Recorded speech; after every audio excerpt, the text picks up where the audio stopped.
राज्यसभा निवडणुकीसाठी भाजपच्या कोअर कमिटीची बैठक. एक नाव ठरलं, विनोद तावडे आणि धैर्यशील पाटील शर्यतीत.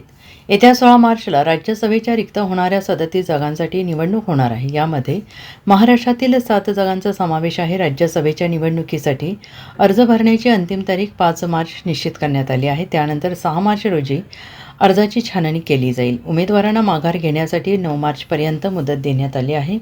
विधानसभेतील आमदारांच्या संख्याबळानुसार महाराष्ट्रातील 7 जागांपैकी 6 जागांवर महायुती आणि एका जागेवर महाविकास आघाडीचा खासदार निवडून जाऊ शकतो. या सगळ्या पार्श्वभूमीवर भाजपकडून राज्यसभेचे आपले उमेदवार निश्चित करण्याची प्रक्रिया अंतिम टप्प्यात आली आहे आणि या नावांवर शिक्कामोर्तब करण्यासाठी मंगळवारी रात्री 10 वाजता मुख्यमंत्री देवेंद्र फडणवीस यांच्या निवासस्थानी भाजपच्या कोअर कमिटीची बैठक आयोजित करण्यात आली आहे. भाजपकडून राज्यसभा निवडणुकीच्या रिंगणात 4 उमेदवार उतरवले जाणार आहेत. त्यापैकी एका जागेवर रामदास आठवले यांचे नाव जवळपास निश्चित आहे, तर इतर 3 उमेदवारांची नावे निश्चित करण्यासाठी भाजपच्या आजच्या कोअर कमिटीच्या बैठकीत चर्चा होईल. या 3 उमेदवारांमध्ये विनोद तावडे, विजया रहाटकर आणि धैर्यशील पाटील यांच्या नावाचा समावेश आहे.